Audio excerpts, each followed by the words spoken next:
To let understanding stop at what cannot be understood is a high attainment. Those who cannot do it will be destroyed on the Lathe of Heaven. What would you do if your dreams could alter reality? Who would you tell? Who would believe you? What if the one person who did believe you not only refused to admit it, but had almost total power over you and your dreams? How would you resist when your every action could break the world further? These are all questions gentle and unassuming George Orwell must face in an overpopulated, dystopic world racked with pollution, famine, and a growing climate crisis. Hello and welcome to Dunning-Kruger Philosophy, home of badly misinterpreted texts, and at least for today, overanalyzing science fiction. For this episode, I'm going to have a look at Ursula K. Le Guin's 1971 sci-fi novel, The Lathe of Heaven, which I finally got round to reading a couple of months ago. It was a great little book, with a surprising amount of depth considering its short length, which to be honest isn't all that uncommon for Le Guin's works. Science fiction legend Philip K. Dick once described it as, "One of the best novels, and most important to understanding the nature of our world, is Ursula Le Guin's The Lathe of Heaven, in which the dream universe is articulated in such a striking and compelling way that I hesitate to add any further explanation to it. It requires none." Which is very high praise indeed. Unfortunately, I have none of Dick's restraint, so expect further explanation and major spoilers throughout. Whilst the book does feel somewhat reminiscent of the psychologically themed works of Philip K. Dick in the 1960s, think Do Androids Dream of Electric Sheep?, the primary influence is Taoist philosophy. The book is titled after a mistranslation of a passage from the Zhuangzi, so apologies if I mispronounced that, one of the foundational texts of Taoism. Le Guin was not aware of this at the time, and would later say in an interview, and it's a terrible mistranslation apparently, I didn't know that at the time, there were no lathes in China at the time that was said. Joseph Needham wrote me and said, it's a lovely translation, but it's wrong. Despite the mistranslation, from my naive outsider's perspective, the novel does seem to me to remain true to many Taoist principles and philosophy. After finishing it, I even decided to give a read of her translation of the Tao Te Ching, another foundational Taoist text, whose title she translates as A Book About the Way and the Power of the Way. It's an interesting collection of sayings and poems that, like many Taoist texts, is famously difficult to translate into English. Le Guin explicitly described The Lathe of Heaven as a Taoist book, and often has Taoist quotes at the start of each chapter. Though, as is the case with a lot of great books, there are many different interpretations that can be taken away. Its meaning is not set in stone. It is part of the nature of the book that in fact there is no final interpretation or final meaning. In this same spirit, I'm going to provide some of my own thoughts and interpretations on the Lathe of Heaven. As I am very far from an expert in Taoism, only having a cursory knowledge of the Tao, I will touch on its relation, but not in any great depth. There are many lenses via which this book can be viewed. It can be seen as a critique of utilitarianism, a question about whether the ends can ever justify the means, an examination of the dangers of utopianism and positivism, a warning about the consequences of neglecting our planet. You could even see it as an exploration on the strengths of different forms of masculinity. I mean, this is the author of The Left Hand of Darkness. Great book, by the way. Make sure you read Ursula's updated introduction if you decide to give it a read. So even if it wasn't intentional, I'm reading some discussions on the nature of gender into it. Though, once again, not in any great detail, as I think I'll lack the language to cover this in any great depth. These are just a few of the interpretations, and the ones I will be briefly exploring today. That by no means makes this to the singular defining analysis, far from it. Just one of many, and one I hope you enjoy.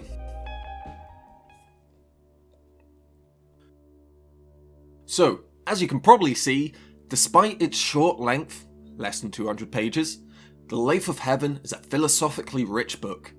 I think it is definitely worth exploring. But before proceeding any further, I must warn you once again that there will be major spoilers ahead. I won't totally ruin the book, just large chunks of it. So if you're interested in reading this, then I advise you turn off this video and go read the book. Obviously I would appreciate it if you came back and watched the rest of the video, but don't worry about it, just knowing more people have read this fantastic book is enough for me.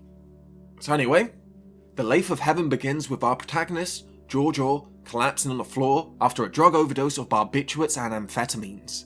A resident of the imagined authoritarian future of 2002 Portland, Oregon, remember the book was written in 1971, George is given a choice: attend voluntary therapy or risk being detained at a mental health institute. He chooses the former and finds himself attending the clinic of Dr. William Haber, the antagonist of this story, though I'm not sure if that's the right way to describe him. A benevolent man and a psychiatrist who specializes in dream therapy, Haber is domineering but not unkind. He seeks to make the world a better place, and he believes that he is the one to do it. Upon seeing George, Haber immediately begins to mentally dissect and categorize him, describing George's physique and personality as the following: light hair, eyes, a short, slight, fair man, slightly undernourished, good health, 29 to 32, unaggressive, placid, milquetoast, repressed, conventional. It's not long before Haber realizes that George is far from a conventional patient. The drug overdose was a result of an attempt to suppress his dreams. You see, George is terrified of his dreams. Not because he has nightmares, not because of the wild immorality of a mind let off its leash. No, he is terrified of his dreams because they change the world around him. He calls this ability effective dreaming. His dreams can have drastic consequences, and have already led to the death of his aunt, whose continual advances towards him as a teenager, eventually led to George wishing she had never moved in with him and his parents. And so she died. Some might revel in this power, but not George. He is afraid. After further discussion, Haber convinces George to try a form of exposure therapy, a combination of hypnosis and attaching him to a machine that stimulates and mimics the electrical activity of being in a dream state, called the Augmenter.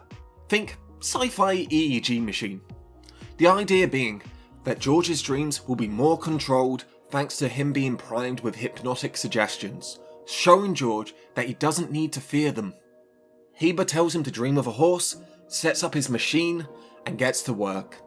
George dreams, then awakens, only to find that the large mural of Mount Hood that had once dominated the office has disappeared. In its stead is a mural of a prize racing horse. Haber struggles at first to comprehend what has occurred, but he keeps his cards close to his chest, not revealing to George that he has noticed or even suspects a change. Still, he insists that George returns tomorrow to continue his therapy as soon as possible. This sets the stage for the rest of the story. George will go to therapy to be examined, prodded and controlled. Haber will begin to take advantage of George, improving his own life and making slight adjustments to the world around him. They're slight at first at least. All the while never admitting to George, or himself for now, that he knew that the effective dreams were real, that George's mind could alter reality. This will eventually escalate, the changes becoming more and more extreme as Haber tries to implement his vision of a better world. And it's at this point I think I should go into a bit more detail about how effective dreaming works. As I said, these dreams alter reality, but they do so in such a way that nobody knows that anything is different. To the people of the new reality, things are as they have always been. The only person who knows there's been a difference is George, and, as it turns out, anyone who was there during the hypnotic priming. It is as if a whole new reality, a whole new world line, has been created by his dreams. Which sounds amazing. I mean, who wouldn't be tempted by the ability to completely reshape the world around us? Though it should be kept in mind that there are many limits to this power. It poses a great danger in the wrong hands, or even the right ones. George is very aware of those dangers, and is deeply concerned with the consequences of inflicting his will upon others, of taking away their choices, their ability to choose and be autonomous individuals. Stating, "Who am I to meddle with the way things go? And it's my unconscious mind that changes things, without any intelligent control. I tried auto-hypnosis, but it didn't do any good. Dreams are incoherent, selfish, irrational, immoral, you said a minute ago. They come from the unsocialized part of us, don't they? At least partly. I didn't want to kill poor Ethel. I just wanted her out of my way. Well, in a dream, that's likely to be drastic. Dreams take shortcuts. I killed her in a car crash 1,000 miles away 6 weeks ago. I am responsible for her death. Which raises another point. These strings work through George's thoughts and imagination alone. It is an individual, not collective effort. Even with Haber priming and guiding the direction, the dreams are limited to being expressed by one perspective. One person alone cannot fix all the issues of the world, and their attempts to do so could leave things far worse than they were before. Which we will see as the book progresses and Haber attempts to fix the world's issues. Your attempts to use my dreams to make the world a better place can destroy it.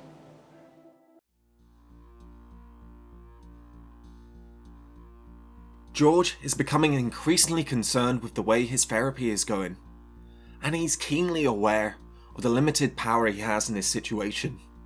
I mean, who would you believe? A psychiatric patient who is claiming to have the ability to alter reality? Or his government-assigned psychiatrist? It's not like George has direct control over his abilities either, so he can't just wipe Haber away from existence. Not that he would even if he could. To make matters worse, Haber is now the highly respected head of a government-led institute, exacerbating the power differential between them. So George ends up contacting a lawyer called Heather Lalache, who agrees to sit in and observe one of their sessions. Heather is multi-ethnic, her mother a rebellious hippie from a well-off family, and her father a member of the Black Power movement of the 1970s. Her parents met at protests campaigning for racial equality. I bring this up now, as it will become important later after Haber further meddles with the state of the world. Upon first meeting George, Heather initially views him as rather a pathetic creature, describing him as the following: a born victim, hair like a little girl's, brown and fine, little blonde beard, soft white skin like a fish's belly, meek, mild, stuttering. Shit, if she stepped on him, he wouldn't even crunch.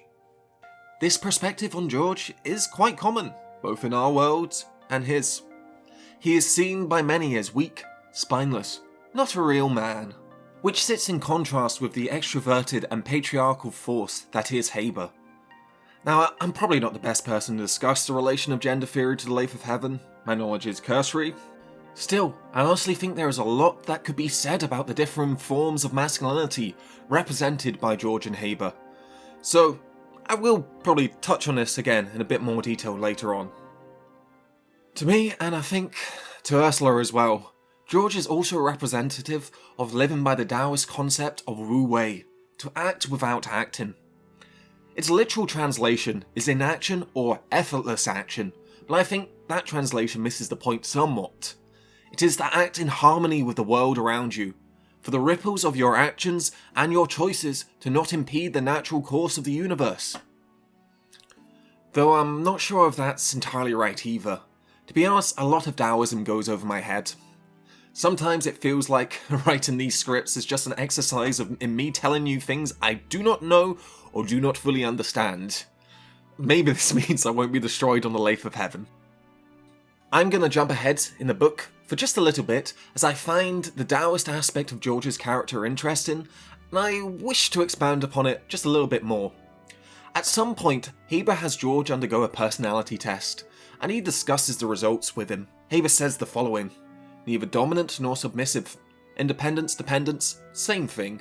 Creative, destructive on the Ramirez scale, same thing. Both, neither, either, or.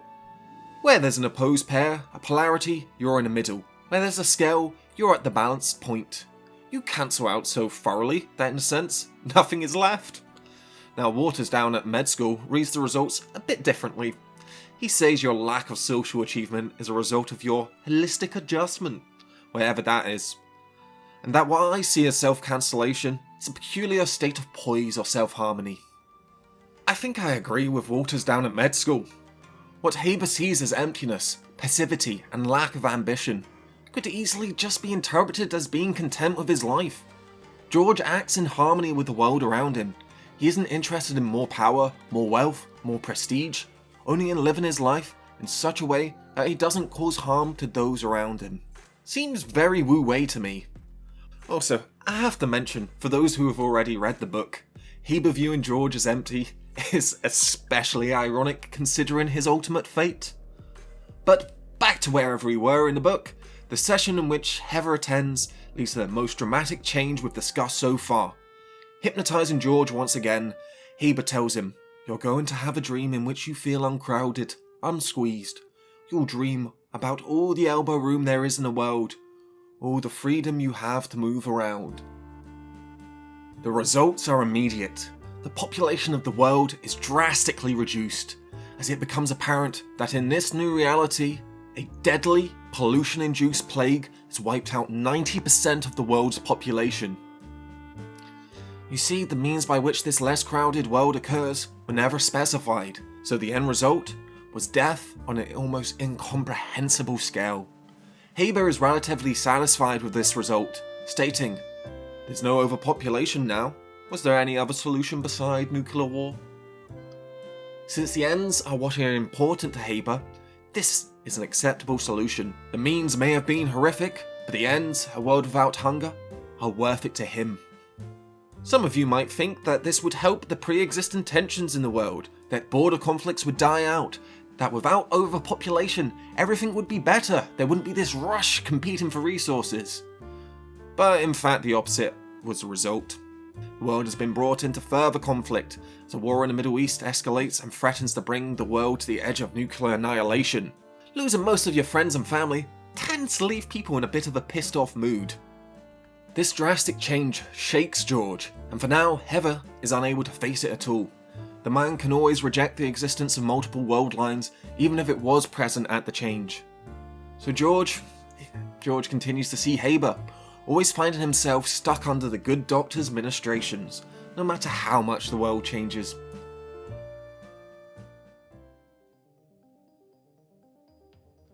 Which brings us to chapter 6, where some of the most interesting discussions between George and Heber occur. The good doctor, at this point, is still pretending he doesn't know the truth about George's effective dreams, but the facade is wearing thin. George questions Heber's desire to keep on changing things, to which he asserts, that's the purpose of humanity, to change, to make progress towards a better world. George's response was something I found both deep and meaningful. For me, it's such a joy to read Le Guin's works, as I get to discover little gems like this. I don't know. Things don't have purposes, as if the universe were a machine, where every part has a useful function. What's the function of a galaxy? I don't know if our life has a purpose, and I don't see that it matters. What does matter is that we're a part, like a thread in a cloth, or a grass blade in a field. It is, and we are. What we do is like wind blowing on the grass. There is an almost positivist spin to Heber, an idea of progress for progress's sake, without fully considering the end goal or how it is achieved. Don't get me wrong, progress is good, especially when oppressed or marginalised groups are able to live better lives. Heber seeks to rationally determine this progress, but what is rational to Heber is context dependent and not necessarily what is desirable for humanity in the present or the future. In contrast to Heber's almost teleological approach, his idea of a rational goal and purpose for humanity, George takes a different one. One that is concerned not solely with the end of progress, but also the means via which this end is achieved. Not just humanity's destiny, but its present, the interdependence, the reliance we have on each other, and the world from which we sprang. Heber, of course, dismisses George's views in a snide tone. You're of a peculiarly passive outlook for a man brought up in the Judeo-Christian rationalist West. Sort of natural Buddhist. Have you ever studied the Eastern mysticisms, George? Heber sees George's views as weak and passive. I don't see George as being passive or mystical. To me, he's just unwilling to force things, to force his will upon others. In George's musings as he leaves the therapy office, this point is explored further. The growing war in the Near East, Heber would end it, and no doubt the killings in Africa. For Heber was a benevolent man. He wanted to make the world better for humanity. The ends justify the means. But what if there is never an end, and all we have is means? I really do love how much of a focus the author has put on Haber being a benevolent person, on meaning well and seeking to do what he sees as being right. And poor Haber in the book is a do-gooder who's self-defeated. He isn't defeated by anybody evil. He's not evil. He means well all the way through the book. But he's doing it wrong. And I think people are kind of intrigued by that. Haber's problem is that he uses people as instruments, as tools for his greater end, forgetting that they are people with their own lives, wants, needs, desires, and decisions to make. The irony being, he forgets to consider other people in his desire to make the lives of others better. How can one person alone ever know what is right for every single person in existence? Much of the book could easily be seen as a critique of utilitarian moral calculus, and it was definitely intentional. Haber, thanks to George's nifty reality-bending powers, eventually ends up running a world government called HURAD, which stands for Human Utility, Research and Development. A world ran by the ideal of the greatest happiness or greatest pleasure for the greatest number of people. It seems fine in theory, but who gets to decide what brings about the greatest happiness? As we've seen, when Haber is given the opportunity to make these decisions, there are some pretty disastrous consequences, and he hasn't even got started yet. Is his greatest good really the greatest good for all, or has Haber just decided that this is the case? Haber sees and uses others as a means, instead of, as Kant might say, seeing them as ends in themselves. By treating people as instruments to achieve his desired ends, he forgets that they are his fellow human beings, allowing him to do horrific things to them, while still considering himself right and just. The discussion on the nature of unifying means and ends is explored more by Le Guin in another one of her novels, The Dispossessed, which is part of the Hainish cycle and set in the same universe as The Left Hand of Darkness. I do want to do a video on this at some point, though I must admit, I'm a little nervous to tackle its exploration of a world, or more accurately, a moon, without private property or a typical state. How that society could function whilst still maintaining people's freedom and choices. It was a fantastic read, though I'm not sure if I can do it justice right now. For now though, I would like to bring up the contrasting aspects of masculinity represented by George and Haber. So I see a lot of myself in both of them. I've recognised aspects of their personalities in my actions, and have found myself in tension between the two. I've displayed the arrogance and hubris of Haber, along with the timidity and passiveness of George at his worst, when he forgets that to not act would be to take away the choices of others. I found that their conversations left me reflective about how I view things such as my own masculinity. Haber is definitely on the more toxic end, whilst I would say George is more representative of a healthier approach that I would like to strive towards, despite how derisively he is often viewed at first. Perhaps people feel threatened by George's approach, that is based more upon acceptance and connection rather than domination and control. I mean, his worldview would likely undermine much of Haber's sense of identity, though that doesn't mean either are the embodiment of health or toxicity. Le Guin's characters are really that one note. There is as much to admire in Haber as there is to dislike, just as there are negative aspects to George's personality. Haber's drive to make the world a better place is to be admired, and as I mentioned before, the disastrous consequences of his actions seem more related to a lack of connection to the wider world than stemming directly from his desire to actually make things better. It is unlikely that any of us will be in their positions in the first place, but still, it seems to me that their different perspectives on what it means to be a man has been a big influence on the choices and changes they made to the world. There is a patriarchal certainty to Haber's actions, a belief in his own moral authority. In contrast, George questions his right to exert his will over others and has a fundamental skepticism about his ability to know what is right.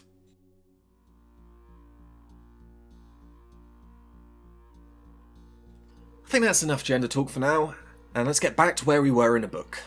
Having brought the world close to the edge of global war, thanks to his horrific means of population control, Heber decides it's time for George to use his dreams to bring about world peace. A united world that doesn't seek to destroy one another, but works together in cooperation. A noble ideal. Too bad the means to achieve these ends were deemed irrelevant. Reality has changed once again, and the world is united like it has never been before, thanks to the arrival of an alien species that is now occupying the moon. Whoops. The mental strain of having helped alter and destroy the lives of so many is getting too much for George, so he flees to a woodside cabin that Heber had him dream up as a little reward for all his efforts, like a master rewarding his favourite pet. Meanwhile, Heather has begun to come to terms with the fact that something very strange and impossible has been going on, and that George is at the centre of it.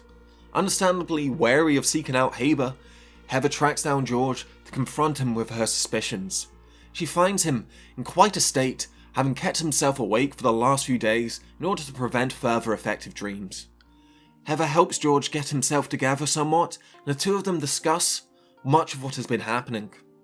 Heather is finally able to make sense of all the weirdness that she has been witnessing recently, and George no longer feels as alone, finally able to discuss the situation without either being manipulated or seen as insane by those around him.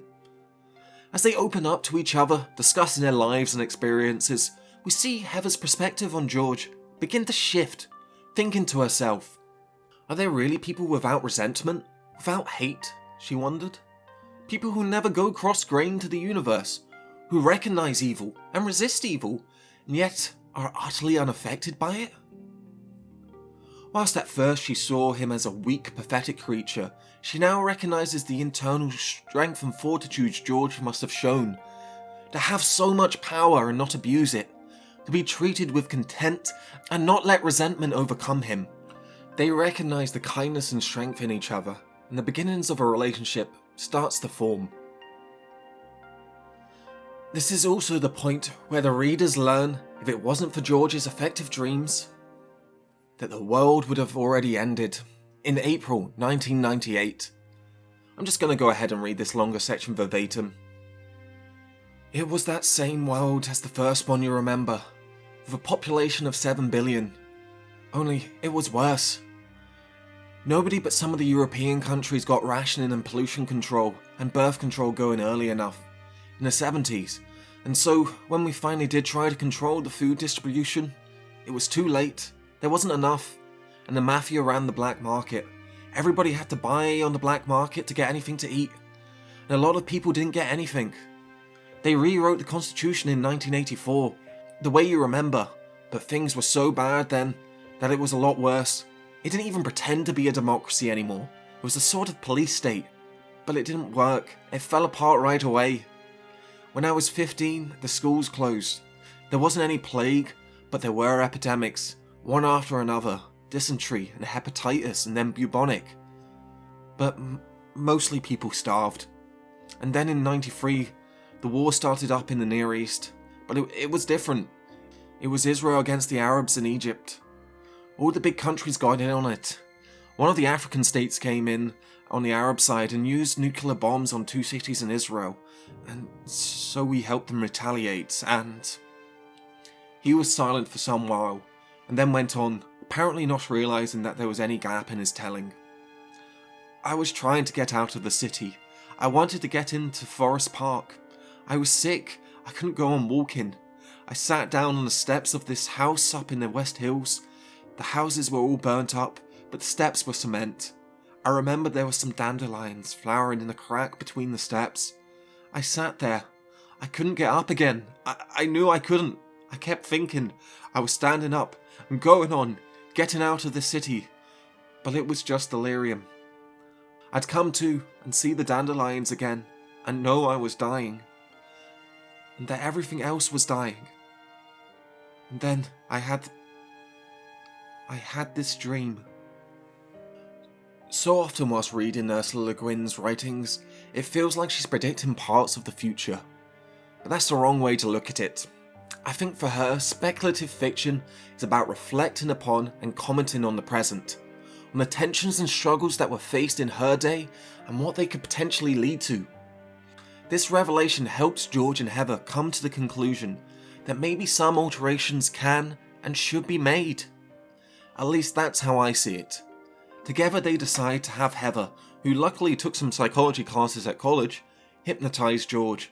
She has him dream that Haber is more benevolent, more open and honest with George, in the hopes that instead of taking advantage of him, he will use his expertise to help George manage his dreams. Unfortunately, Haber's problem was never a lack of benevolence. Whilst he does stop pretending that George's effective dreams aren't real, his desire to change things only magnifies. But before we get to that, I should probably mention the alien invasion. Along with making Haber more benevolent, Heather also instructs George via hypnosis to dream that the aliens are no longer on the moon, hoping to bring an end to this global threat. Oh, that was a very poor choice of words. So the aliens decide to leave the moon and come to Portland. The devastation is immense, as Earth launches missile after missile at their ships, only for them to bounce right off, only causing harm to those who launched them, eventually leading to the eruption of Mount Hood.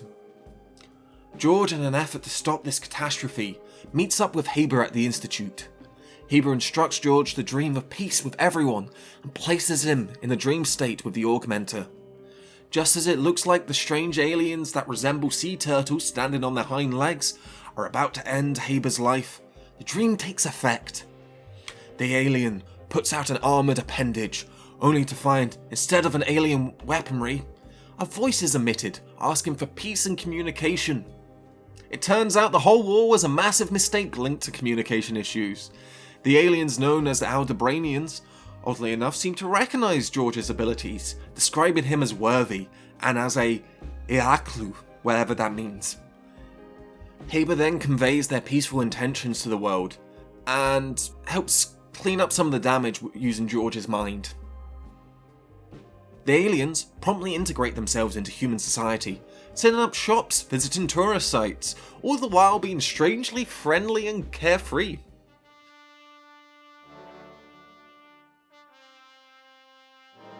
These incidents are what leads to Haber becoming the head of the world government. His change to becoming a more benevolent person leads to him finally dropping the facade with George and admitting that he has been using him and his effective dreams to change the world. But as I warned you about earlier, lack of benevolence was never Haber's problem. His drive to change the world has only increased. So that's exactly what he does. Haber has George dreamed that there be no problems of race or colour, that racism in its entirety be removed from the earth. The end result isn't a world where diversity is accepted and celebrated. It is a blunt utilitarian solution, one in which every human being to have ever been is the exact same shade of battleship grey. I mentioned earlier that Heather's multi-ethnic heritage would be important. Well, after she fails to show up for a date that they had arranged, George comes to a realization. That's why she's not here, he thought. She could not have been born grey. Her colour of brown, was an essential part of her, not an accident. Her anger, timidity, brashness, gentleness, all were elements of her mixed being. Her mixed nature, dark and clear right through, like Baltic amber. She could not exist in the grey people's world. She had not been born. Heather, as a woman born from the fight for racial equality, does not exist in the world of the grey. Great job, Haber.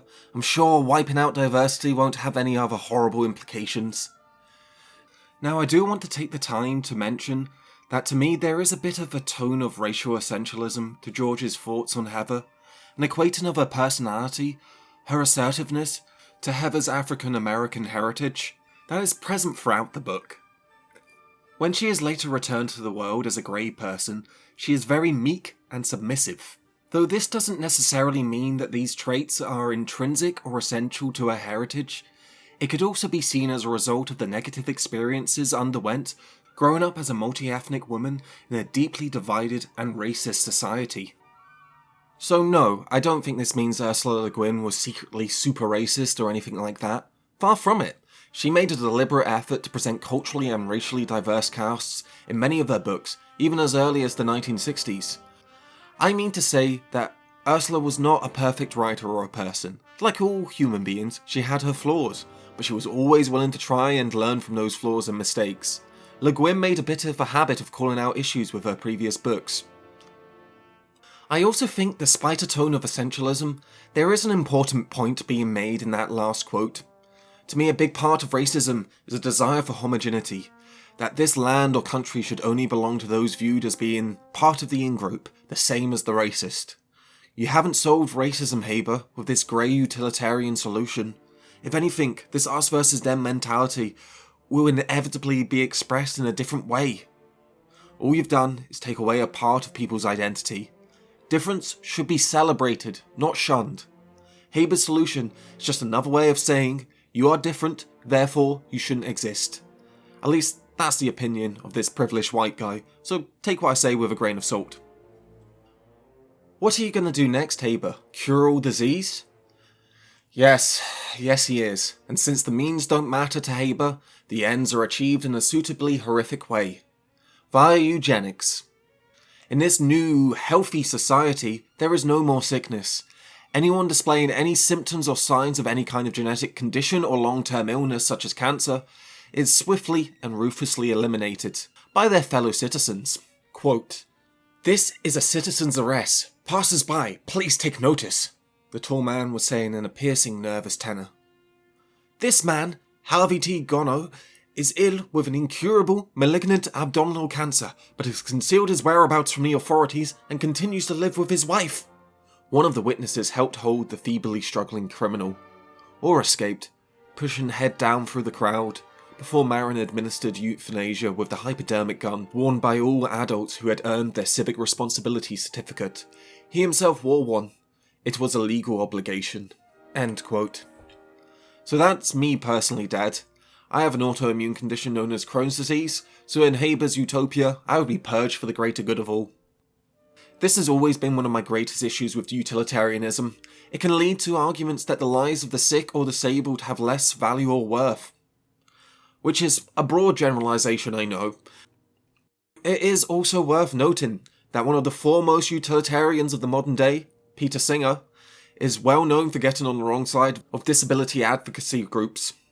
On my surface reading of the situation, this is thanks to his conception of utilitarian ethics, leading to him arguing that babies with certain disabilities, such as Down syndrome, should be euthanized. Though that whole discussion requires a level of nuance and detail I'm not able to bring to the table for this short segment, still, I thought it was worth mentioning, as we can see aspects of Haber's world in this one, even in the modern day. During the pandemic in the United Kingdom, do not resuscitate orders were frequently issued to patients with learning disabilities and or autism, often without notifying or obtaining consent from either the patients or their families. NHS England even had to put out a statement to their staff reminding them that this was not okay. If some lives are considered to have more value, to be more fulfilling and filled with greater pleasure, then it's a simple bit of moral calculus to write off those deemed of less worth, those who suffer or struggle more. Sadly, this leaves me feeling like Haber's healthy dystopia is all too possible an outcome in our world's future. Another great job there, Haber. You've created a healthier world by destroying anyone who is considered to exist out of societal health norms. The final cherry on top of this shit sundae of a world is his solution to war and violence. In order to channel what he sees as humanity's competitive and violent instincts, the utilitarian world government has brought back the Colosseums. That's right, blood sport is now the game of the day. Let the limbs and blood fly. Hundreds die each day to cheering crowds, and this is considered just, right, and ethical. Since we've begun working together, George, we've eliminated overpopulation, restored the quality of urban life, the ecological balance of the planet, eliminated cancer as a major killer, eliminated racial hatred, the color problem, eliminated war, eliminated the risk of species deterioration through inferior genetic stock, eliminated, no, say in the process of eliminating poverty economic inequality, the class war, all over the world. Progress, George. Progress. Haber's perfect world is a grim place, but he's still not done. He wants more. Always more. He wants to replicate George's power to effectively dream, and give it to the world, by giving it to himself first, of course. He is very close. Just a few more adjustments, and then all of humanity will be as gods, altering reality as their whims suit them. Quote, "The lips within the curly beard parted, in a straining, staring smile, a grin of ecstasy that made all turn away, as if he had seen something never meant to be seen, both terrifying and pathetic. Then this world will be like heaven, and men will be like gods." We are already, Orr said, but the other paid no heed. Up till this point, we've had George's mind to filter Haber's will. There has been a check, if a significantly limited one, on Haber's ambition, on his will to power. Soon it will know no bounds. Soon this reality-altering power will be in the hands of someone who sees himself as detached and above the concerns of others. Someone who believes he knows best in every situation and will stop at nothing to achieve his goals. Those goals may be noble, may be benevolent and kind, but in the hands of Haber, they are ungrounded from any kind of human connection. He wishes us all to be as unto gods. But I think George's rebuttal rings true. Are we not already godlike with our ability to shape the world around us? To harness the forces of nature, to alter our ecosystems beyond the scale and scope of any other known living being? We can barely handle the power, the responsibility we already have, and Haber wants to give us more. Except this time, leave it detached from the collective effort that defines our mastery of nature. Human knowledge, scientific advancement, great feats of engineering are all huge efforts of collaboration. Even the most world-changing breakthroughs and paradigm shifts still require the work of others to build upon. What will Haber's solitary dream bring about? What will George do to stop him?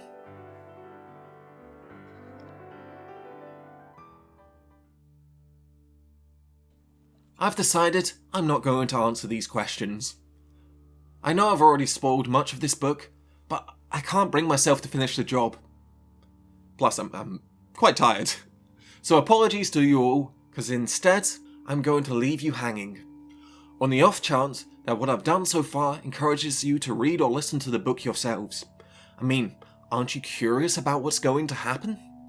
Aren't you curious about what I've left out in my rush to present my own perspective? It's not a long book. It should be available in most bookstores, libraries, digital storefronts, etc. It's easy to find. So, I'll leave it at that. This has been Jay from Dunning-Kruger Philosophy, and I hope you all enjoy this video. Fiction can be philosophically rich and ask very important questions. Just look at the works of Dostoevsky, Octavia E. Butler, Franz Kafka, Umberto Eco, to name a few. I think the works of Ursula Le Guin are some of the best examples of this, and I highly recommend you check out at least some of her bibliography. Though, if you're interested in philosophical themes present in speculative fiction, I also suggest checking out Dr. Gregory Sadler's channel. He has a 68 video playlist on various different titles, and that's on the shorter end. Seriously, his playlist on Hegel's Phenomenology of Spirit is terrifying. It's 361 half-an-hour videos long, and he just goes through that book, section by section. As for me, I'm not sure what I'm going to be working on next. I have a few stalled projects that I'm meant to be tackling, but we'll see what comes out. Going to be starting a master's soon, so some of them may end up reflecting the required reading. Don't know for sure, but we shall see. Take care everyone, and have a lovely day.